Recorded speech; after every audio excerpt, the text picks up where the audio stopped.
Bonjour à tous, merci d'être là si nombreux.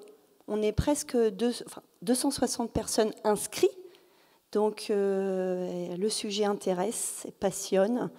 Et on est très content que enfin des voix se lèvent. Donc moi je me présente, je suis Claire-Aurélie Véraquin, donc la présidente de l'association Les Enfants de Tamar, qui a été créée il y a 4 ans. Je suis aussi victime, en chemin, et auteur sous le pseudo Mathilde Desanges. Je ne vais pas rentrer dans le détail, mais malheureusement, pour des questions de justice, je n'ai pas pu écrire mon livre sous mon vrai nom. Donc vous pourrez trouver mon témoignage, comme vous pourrez trouver de nombreux livres de tous les intervenants d'aujourd'hui et d'autres qu'on a trouvé intéressants de vous proposer. Il y aura aussi des auteurs, Caroline Bréa et puis Anaïs, qui proposent leurs livres à titre d'auteur. Voilà. Donc vous trouvez tout ça à la pause.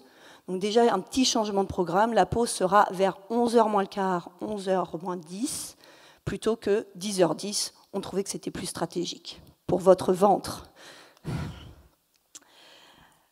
Donc pourquoi le colloque a ce titre, l'inceste, schéma de répétition? Tout simplement parce que ça fait quelque temps que moi, personnellement, j'ai pu observer dans ma vie personnelle ce schéma, et que depuis 4 ans que j'accompagne des personnes victimes, on s'aperçoit que ce schéma de reproduction est une réalité. En discutant avec tous les professionnels qui sont là ou pas, ce schéma de reproduction est vraiment une réalité, et c'est important de prendre conscience de cela, et tant pour les victimes que pour les professionnels que vous êtes. Je voulais aussi remercier le docteur Salmona, avec l'association Amnésie Traumatique, qui vous offre le petit livre, la petite brochure qu'elle a faite et que vous avez tous eu lors de votre entrée. Je voulais aussi présenter l'association des Enfants de Tamar, qui fait partie d'un collectif qui s'appelle le Collectif pour l'enfance, dont on est à peu près 40 associations, dont certains membres sont là aujourd'hui. Donc il y a beaucoup de choses qui se passent en France, et d'ailleurs l'actualité de la semaine en dit long aussi, entre jeudi, lundi, enfin il y a plein de choses qui bougent. On espère que les préconisations de la Civis vont être entendues et qu'il va y avoir une réalité dans la mise en œuvre de tout ce que le juge Édouard Durand et son équipe ont montré, notamment pour l'accompagnement et la prise en charge des personnes victimes de violences sexuelles. Je voulais aussi vous excuser Katia Lequeèche, qui, pour des raisons personnelles, n'a pas pu être présente, mais on vous parlera aussi de victimologie via le professeur GL. Voilà. Donc je vous remercie. Avant de passer la parole à Émilie, qui va nous faire l'introduction historique un petit peu de l'inceste, je vais laisser la parole à Louise, qui a un texte à vous lire qu'elle a écrit et qui introduit parfaitement notre thématique du jour. Bonjour à tous. Transgénérationnel. Le transgénérationnel peut être un poison mortel.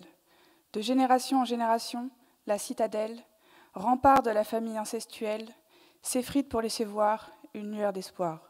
Dévoilée au grand jour, en dénonçant pour toujours les auteurs qui reproduisent, du grand-père au petit-fils. Car malgré que je le dise, personne n'a vu que le fils, victime qui s'ignore, a reproduit le mauvais sort qui peut mener à la mort. Communiquer est la clé pour dissiper les méprises. Pourquoi garder bien cachées les atrocités du passé? Il est temps qu'on se le dise, ça ne doit pas recommencer. Le transgénérationnel est immortel. Si personne ne dénonce, il est éternel. Comme personne ne prononce l'incestuel, pas même une once, c'est sempiternel.